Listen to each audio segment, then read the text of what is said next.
दोस्तों, अगर आपको भी रॉयल चैलेंजर बेंगलुरु और पंजाब किंग्स के बीच खेला गया रोंगटे खड़े कर देने वाला मुकाबला पसंद आया हो तो वीडियो को दिल से एक लाइक जरूर कीजिएगा। दोस्तों, आईपीएल 2025 के 34वें मैच में बारिश के कारण मैच शुरू होने में लगभग 2 घंटे की देरी रही, लेकिन जब बारिश रुका तो तय किया गया कि यह मुकाबला 14 ओवरों का खेला जाएगा।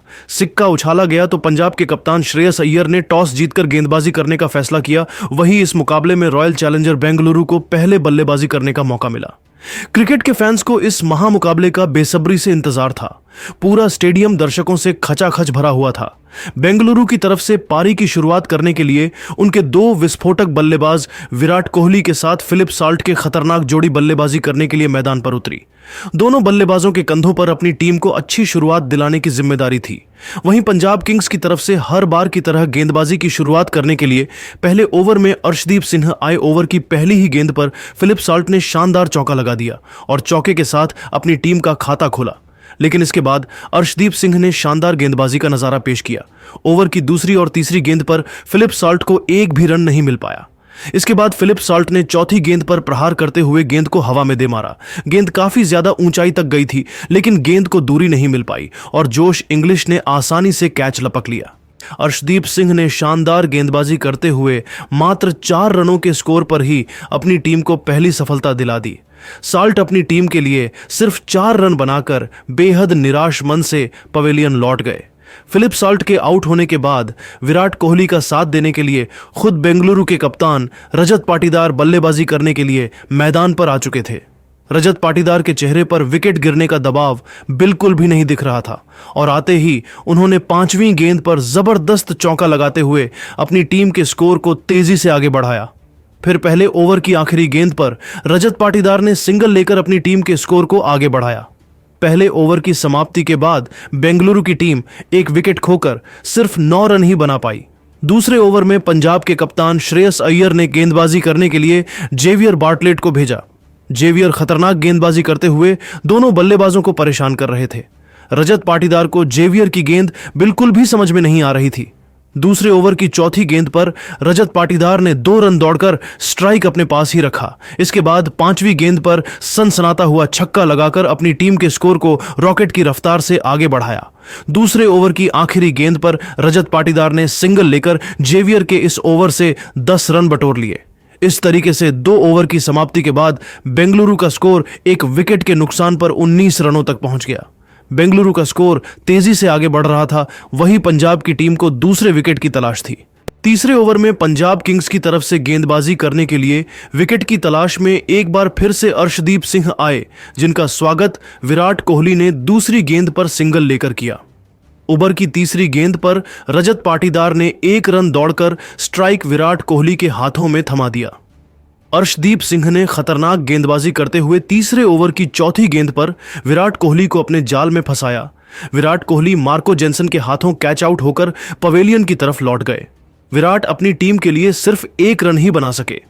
इस तरीके से बेंगलुरु की टीम को 21 रनों के स्कोर पर विराट कोहली के रूप में दूसरा झटका लग गया, लेकिन रजत पाटीदार एक छोर से डटे हुए थे। विराट कोहली के आउट होने के बाद रजत पाटीदार का साथ देने के लिए लिविंगस्टन मैदान पर उतरे। बेंगलुरु की टीम मुश्किल में फंसती हुई दिखाई दे रही थी। पंजाब के गेंदबाजों ने अपनी खतरनाक गेंदबाजी से आरसीबी की टीम को बांध कर रख दिया था। बेंगलुरु की टीम को इस मुकाबले में बने रहने के लिए एक अच्छी साझेदारी की जरूरत थी। अर्शदीप सिंह ने शानदार गेंदबाजी करते हुए अपने इस ओवर से मात्र 2 रन खर्च करके एक विकेट अपने नाम किया। 3 ओवर की समाप्ति के बाद बेंगलुरु की टीम सिर्फ 21 रन ही बना पाए हुए उसके 2 बड़े बल्लेबाज पवेलियन की तरफ लौट चुके थे। चौथे ओवर में पंजाब के कप्तान श्रेयस अय्यर ने रणनीति बनाई और गेंद को एक बार फिर से जेवियर बार्टलेट के हाथों में थमाया। अर्शदीप सिंह ने अपनी गेंदबाजी से बेंगलुरु के बल्लेबाजों पर जो दबाव बनाया था, उसका पूरा फायदा जेवियर को मिला। जेवियर की खतरनाक गेंदबाजी के सामने दोनों बल्लेबाजों को 1-1 रन बनाना काफी मुश्किल हो रहा था, लेकिन चौथी गेंद पर लिविंगस्टन ने जबरदस्त चौका लगाते हुए अपनी टीम के स्कोर को आगे बढ़ाया। जाते जाते जेवियर ने ओवर की आखिरी गेंद पर लिविंगस्टन को आउट करके रॉयल चैलेंजर बेंगलुरु को तीसरा झटका दे दिया। लिविंगस्टन अपनी टीम के लिए 4 रन बनाकर बेहद निराश मन से वापस लौट गए। इस तरीके से बेंगलुरु ने मात्र 26 रनों के स्कोर पर अपने 3 विकेट गंवा दिए। 4 ओवर की समाप्ति के बाद बेंगलुरु का स्कोर 3 विकेट के नुकसान पर सिर्फ 26 रनों तक ही पहुंच पाया। एक छोर से बेंगलुरु की टीम के एक के बाद एक विकेट लगातार गिरते जा रहे थे, लेकिन दूसरी छोर से रजत पाटीदार मैदान पर डटे हुए थे। लिविंगस्टन के आउट होने के बाद रजत पाटीदार का साथ देने के लिए जितेश शर्मा मैदान पर आ चुके थे। 5वीं ओवर में पंजाब की गेंदबाजी में जबरदस्त बदलाव देखने को मिला और इस बार गेंदबाजी करने के लिए आए मार्को जेनसन अपनी गेंदबाजी से रजत पाटीदार और जितेश शर्मा को चकमा दे रहे थे। दोनों बल्लेबाजों को मार्को जेनसन के इस ओवर में सिंगल लेकर ही काम चलाना पड़ा। मार्को जेनसन ने दमदार गेंदबाजी करते हुए इस ओवर से सिर्फ 3 रन ही खर्च किया। 5 ओवर की समाप्ति के बाद बेंगलुरु का स्कोर सिर्फ 29 रन ही बन पाया। 6वें ओवर में पंजाब के कप्तान श्रेयस अय्यर ने फिर से गेंदबाजी में बदलाव किया और इस बार स्पिन के जादूगर यजुवेंद्र चहल को गेंदबाजी करने के लिए बुला लिया। चहल के ओवर की पहली गेंद पर रजत पाटीदार ने सिंगल लेकर स्ट्राइक रोटेट कर दिया। तीसरी गेंद पर जितेश शर्मा को भी सिंगल ही मिल पाया। दोनों बल्लेबाजों के चेहरे पर विकेट गिरने का दबाव साफ झलक रहा था। तभी यजुवेंद्र चहल ने ओवर के 5वीं गेंद पर जितेश शर्मा को पवेलियन भेजकर मात्र 32 रनों के स्कोर पर बेंगलुरु को चौथा झटका दे दिया। जितेश शर्मा को 2 रन बनाकर ही वापस लौटना पड़ा। पंजाब किंग्स की टीम ने मैच में पूरी तरीके से पकड़ बना लिया था। बेंगलुरु के एक के बाद एक विकेट गिरते जा रहे थे। जितेश शर्मा का विकेट गिरने के बाद रजत पाटीदार का साथ देने के लिए कृणाल पांड्या मैदान पर आ चुके थे। 6 ओवर की समाप्ति के बाद बेंगलुरु का स्कोर सिर्फ 33 रन बन पाया। वह उसके 4 बड़े बल्लेबाज पेवेलियन की तरफ लौट चुके थे। बेंगलुरु की टीम को एक अच्छे साझेदारी की तलाश थी। 7वें ओवर में श्रेयस अय्यर ने फिर से गेंदबाजी करने के लिए मार्को जेनसन को भेजो। आते ही मार्को जेनसन ने पहले ही गेंद पर कृणाल पांड्या को आउट करके उनके चारों खाने चित कर दिए। कृणाल को सिर्फ 1 रन बनाकर वापस लौटना पड़ा, लेकिन अभी भी रजत पाटीदार मैदान पर डटे हुए थे और उनके साथ देने के लिए टिम डेविड बल्लेबाजी करने के लिए आए। आते ही डेविड ने शानदार चौका लगाकर बेंगलुरु की टीम में जान फूंक दिया। दोनों बल्लेबाजों ने मिलकर 7वें ओवर से 6 रन जोड़कर बेंगलुरु के स्कोर को 39 रनों तक पहुंचा दिया। पंजाब किंग्स के गेंदबाजों की घातक गेंदबाजी के सामने बेंगलुरु के बल्लेबाज आज घुटने टेकते हुए नजर आ रहे थे। इसके बाद 8वें ओवर में विकेट की तलाश में गेंदबाजी करने के लिए यजुवेंद्र चहल आए।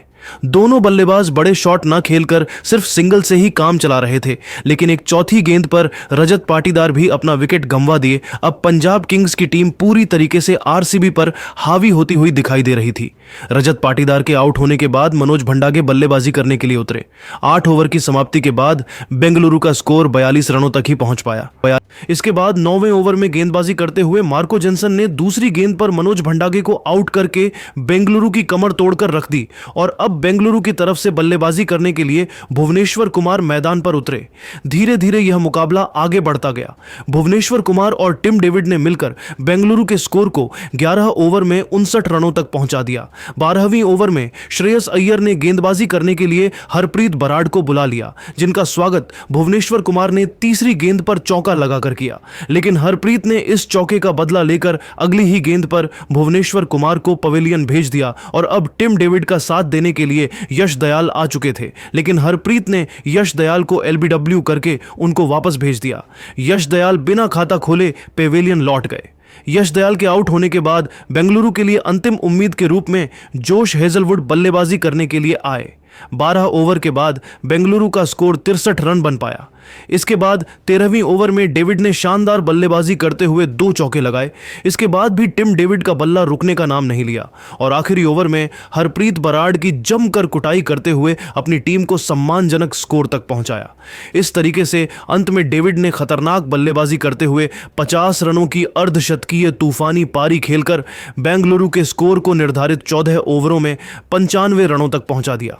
लेकिन दोस्तों, अब आपको क्या लगता है, इस बार आईपीएल की ट्रॉफी कौन सी टीम जीतेगी?